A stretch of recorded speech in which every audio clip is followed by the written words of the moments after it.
पागल खाना क्या? मैं कोई पागल हूँ? वो हैरत से निकलती हुई गुस्से से बोली।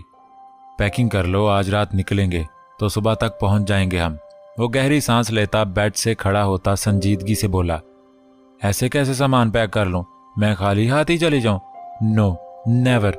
मेरी कजन्स हैं, उनके लिए कुछ ना लेकर गई तो कितनी एम्बैरेसमेंट होगी। दूसरा इना क्या सोचेगी? नहीं, मैं उनके लिए गिफ्ट्स वगैरह लेकर ही जाऊं, वरना मेरे तो फरिश्ते भी यहां से ना ही लें। वो गुस्से से बोली। तुम इतना क्यों बोलती हो जरगून? वो गुस्से से बोला। जिस दिन ना बोली उस दिन आप सब मेरी कोयल जैसी आवाज को बहुत मिस करेंगे। वो बेड पर ही खड़ी होती हुई बोली। शाल लो और आधा घंटे में जो लेना है वो ले लेना, फिर निकलना है हमें। घर में शादी है, 100 काम है मुझे। और हाँ, जुबान बंद रखना अगर मेरे साथ जाना है तो। वो मुंह पर ब्लू मास्क लगाता हुआ उसकी तरफ वार्निंग देने वाले अंदाज में पलटा।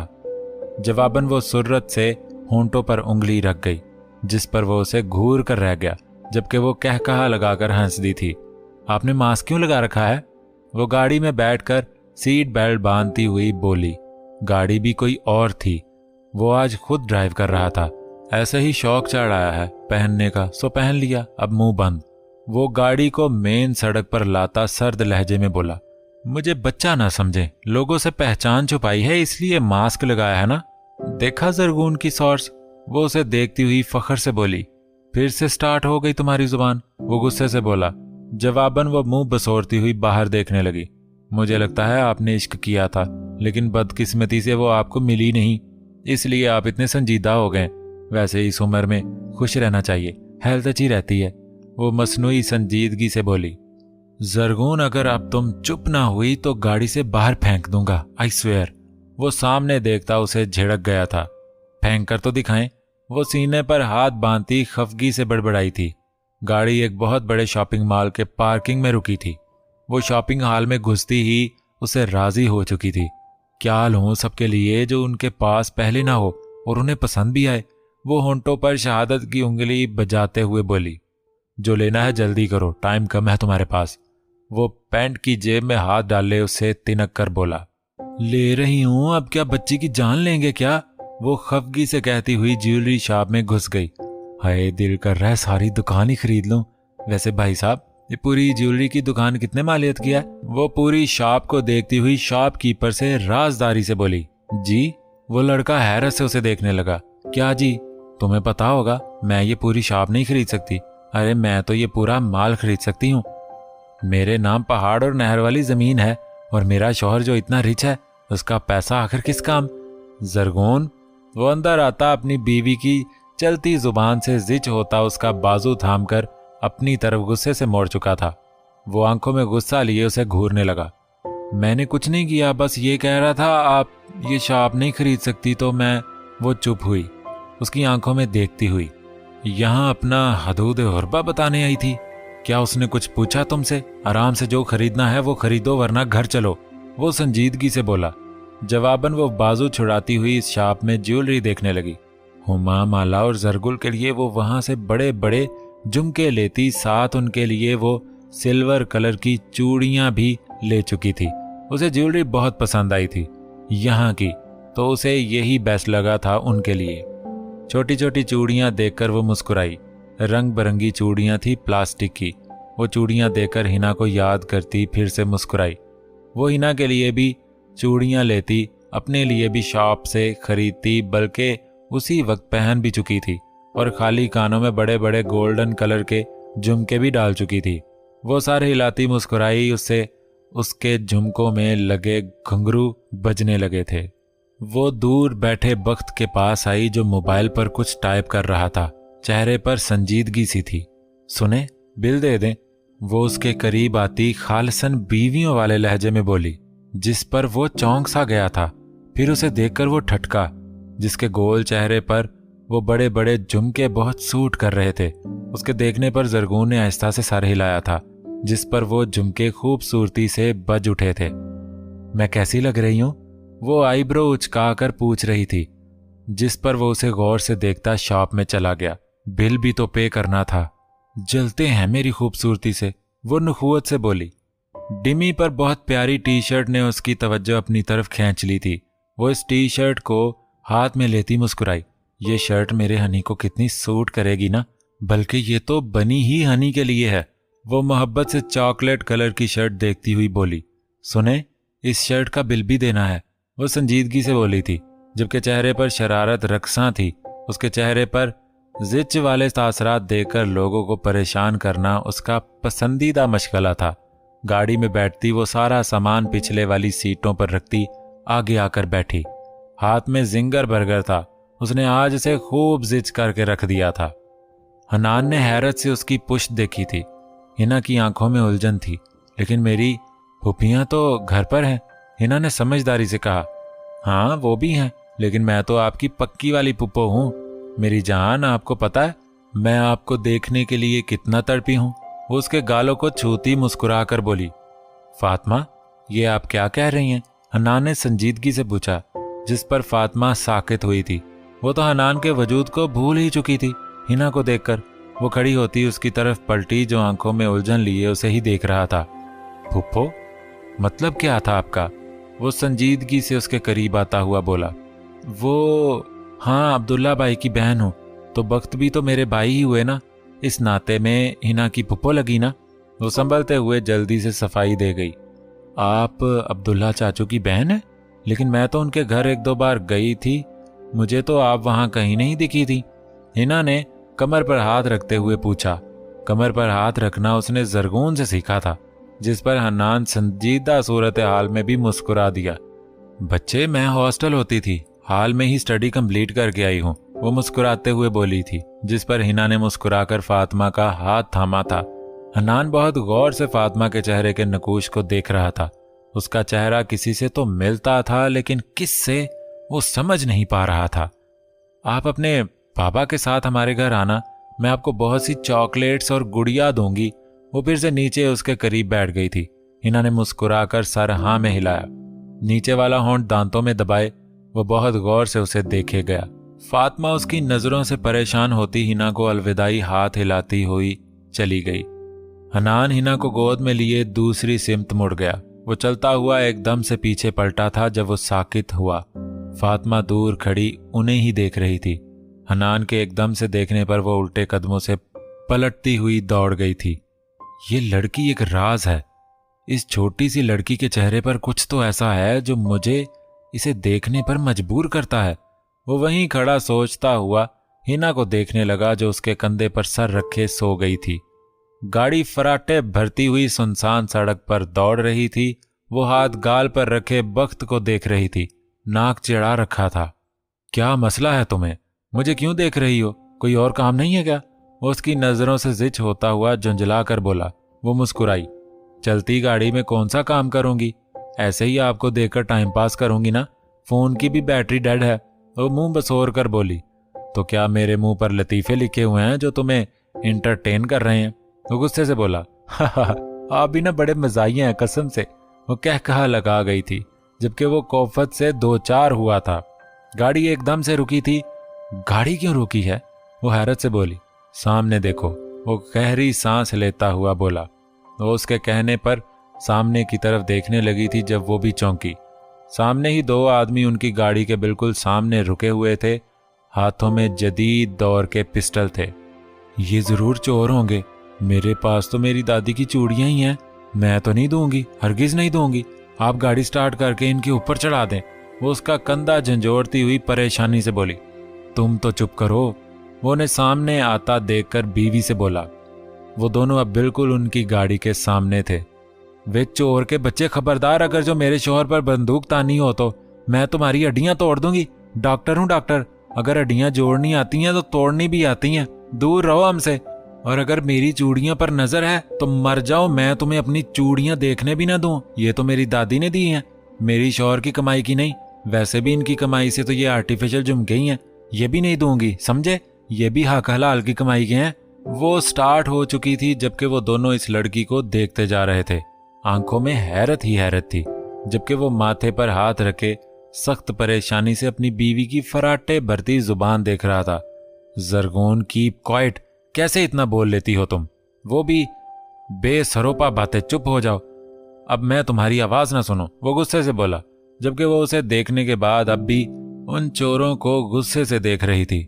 बख्त सर झटकता हुआ गाड़ी से नीचे उतरा था।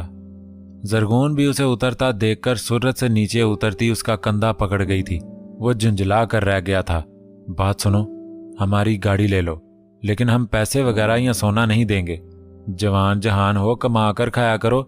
दोजख में जलोगे, हाथ काटे जाएंगे तुम दोनों के। अगर मुझे पिस्तौल देखा आकर मेरी चूड़ियां उतरवानी चाही तो। वो एक्टिंग की दुकान कहाँ चुप रह सकती थी। शट अप, एक बार का कहा समझ नहीं आता तुम्हें? क्या करूं मैं तुम्हारा जरगून बीबी, मुझे तुम बता दो मैं तुम्हारा क्या करूं? वो हाथ उठाता गुस्से से बोला था। वो दोनों आदमी आंखों में हैरत लिए इस लड़की को देख रहे थे जो सिर्फ अपने शौहर के चिल्लाने पर ही चुप होती थी। वो नाक मुंह चढ़ाकर रह गई थी। दिल कर रहा है मुक्का मारकर इनकी बत्तीसी तोड़ दूं। अब तक हम कितना रास्ता तय कर चुके होते अगर ये दोनों दरमियान में ना आते तो। वो गुस्सा हुई उन पर। बख्त यार, ये तुम्हारी बीवी है क्या? उनमें से एक हैरत से बोला। हाँ, ये बीवी है मेरी, जरगून आजम। वो पेशानी मसलते हुए उनके गले लगता हुआ बेचारगी से बोला, जबकि वो खुले मुंह पर हाथ रख गई। सच कहते हैं लोग, पॉलिटिक्स में ज्यादातर चोर ही होते हैं। आप इनके साथ मिलकर डकैती करते थे? मैं भी कहूं, इतनी सी उम्र में ये इतने अमीर कैसे बन गए हैं? ये पहेली तो आज सुलझी है। आप लोग मिलकर लोगों को लूटते हैं? मैं आगा जी को बताऊं? बख्त सुर्रत से उसके चलते होंठों पर हाथ रख गया था।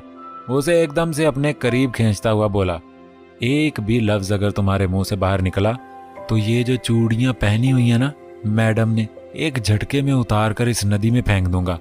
इसे मेरी वार्निंग नहीं बल्कि हतमी बात समझना। वो दांत पीसता हुआ बोला था।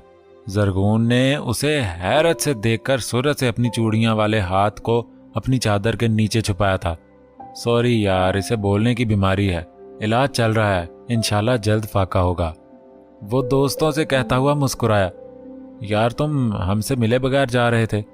नॉट फेयर, हमें तो पता ही ना चलता अगर हमारे आदमी तुम्हारे जलसे में शामिल ना होते तो। उसके एक दोस्त ने उससे शिकायत की। वो मुस्कुराया। मेरे सामने मुस्कुराने से दांत टूटते हैं नवाब साहब के। वो गुस्से से बड़बड़ाई, लेकिन धीमे से ही कहा, आखिर उसे अपनी चूड़ियां भी अजीज थीं। यार बस हवेली से फोन पर फोन आ रहे थे, शादी भी है और 2-3 जलसे हैं। आसपास के गांव में तो आज निकलना जरूर था, वरना तुम दोनों से जरूर मिलता। वो दिल से उनसे माजरत करता मुस्कुराया उनके खफगी भरे चेहरों को देखकर। वो उसके कॉलेज के टाइम के दोस्त थे। वैसे हंसता हुआ बहुत अच्छा लगता है। वो उस पर नजरें जमाए हुए थी। उसकी हल्की मुस्कान उसे बहुत अच्छी लगी थी, बल्कि वो चौंकी थी उसके कितार में लगे हुए खूबसूरत दांतों को देखकर, जो उसके मुस्कुराने पर बड़े वाजे हुए थे। होंठ भी प्यारे हैं। वो उसके अनाबी होंठों को देखकर बड़बड़ाई हुई चौंकी थी। अस्तगफिरुल्लाह, मैं ये क्या सोच रही हूँ? अल्लाह अल्लाह। वो गालों पर उंगलियां बजाती हुई सदमे से बड़बड़ाई थी। यार भाभी के साथ हमारे घर चलो, हमें अपनी खातरदारी का मौका तो दो। ऐसे कैसे हम तुम्हें जाने दें? नहीं, तुम दोनों को चलना होगा यार। असफंद यार ने खलूस और मोहब्बत से अपने यार को कहा। मैं इंशाल्लाह नेक्स्ट टाइम तुम दोनों की तरफ 2 दिन रहूंगा। यार आज जाने दो, वहां भी तो तुम दोनों का ही है, इजाजत दो यार। वो उनसे गले मिलता हुआ नरम लहजे में बोला। मुझसे तो बात करते हुए अंगारे निकलते हैं मुंह से, जैसे मैं कोई चुड़ैल हूं जो इनका खून चूसने आई हूं। वो खफगी से बड़बड़ाई थी, जिस पर वो आंखें सुकेड़े उनसे अलविदाई कलमात कहता गाड़ी में बैठा था। उनसे हाथ हिलाकर वो गाड़ी स्टार्ट करता हुआ वहां से निकल गया। वो अभी भी चूड़ियों वाला हाथ सीने से लगाए बैठी थी। मुंह के जाविये बड़े टेढ़े मेढ़े से बनाए हुए थे। रात के 12:15 बज रहे थे। दूर से एक होटल नजर आ रहा था जिसमें झिलमिलाती हुई रोशनियां देख रही थीं। चाय पी लेते हैं यहां से, वो गाड़ी को ब्रेक लगाता हुआ उससे बोला, जिसने झट से हाँ में सर हिलाया था और उससे पहले ही गाड़ी से निकलते हुए होटल की तरफ बढ़ गई। वो सर नफी में हिलाता उसके पीछे बढ़ा था। होटल में 3-4 देहाती मर्द बैठे हुए थे जो रोटी सालन सामने रखे खा रहे थे और इर्द गिर्द की बातें भी कर रहे थे। वो प्लास्टिक की कुर्सी पर बैठती इर्द गिर्द के माहौल से सख्त इम्प्रेस थी। रात का अफसों खूबसूरत जगह, फिर गर्मा गर्म सब्ज इलायची वाली दूध पत्ती। ऐसी चाय उसने पहले कभी नहीं पी थी।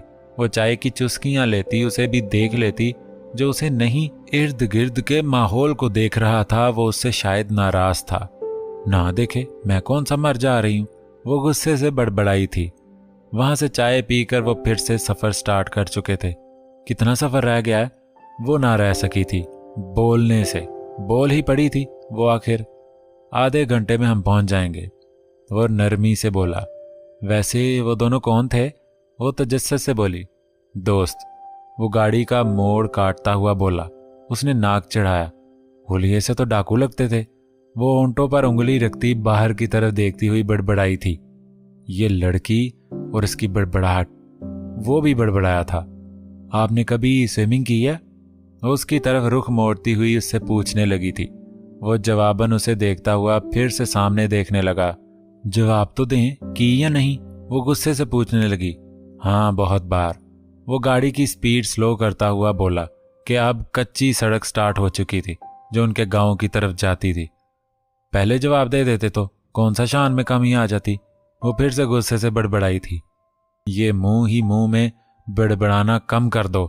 किसी का गिला उसके मुंह पर ही करना, ये कौन सी क्वालिटी है मिस मर्जी? वो गाड़ी को हवेली के गेट के सामने लाता हार्न बजाता हुआ आईब्रो उचकाकर बोला। वो घबराई। बड़ा काया इंसान है, हर बात का पता चल जाता है इन्हें। फिर से मुंह ही मुंह में बड़बड़ाना उसने नहीं छोड़ा था, जबकि वो गहरा सांस भर कर रह गया। गाड़ी को हवेली में लाता उसे पार करता हुआ वो बाहर निकला। अस्सलाम साहब, चौकीदार माथे पर हाथ रखता अकीदत से बोला। वालेकुम अस्सलाम। दीन, ये सामान अंदर पहुंचा दो। वो एक्साइटमेंट से अंदर की तरफ भागी। मत जगाओ सबको, सुबह बात कर लेना। रात के 3 बज रहे थे। मुझे नींद नहीं आएगी जब तक मैं सबसे मिल ना लूं, वो बेबसी से कहती हुई बड़ी हवेली वालों की तरफ भाग गई थी। हनी से मिले बगैर वो भला कैसे सो सकती थी? वो उसकी पुश्त को तासुफ से देखता हुआ अपनी घर में आया। सबसे पहले वो हिना के रूम की तरफ बढ़ा जो कि खाली था। वो जरगुल या हनान के साथ होगी, वो सोचता हुआ अपने कमरे की तरफ बढ़ गया। वो रात हनी के रूम में ही रुकी थी। बीच में हिना एक तरफ, हनान तो दूसरी तरफ जरगुन। वो तीनों सुबह के 10 बजे तक सो रहे थे कि जरगुन ने उन्हें रात को आते ही जगा दिया था।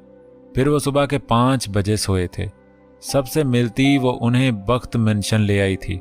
वहां सबको उनके गिफ्ट देती उसने खासा रोला डाला हुआ था। ऊपर रेलिंग पर हाथ रखे आगे को वो झुका बहुत संजीदगी से जरगुन को देखे जा रहा था। चेहरे पर ना समझी वाले तासरात थे। तुम जो भी हो, एक बार मेरे हाथ लग जाओ।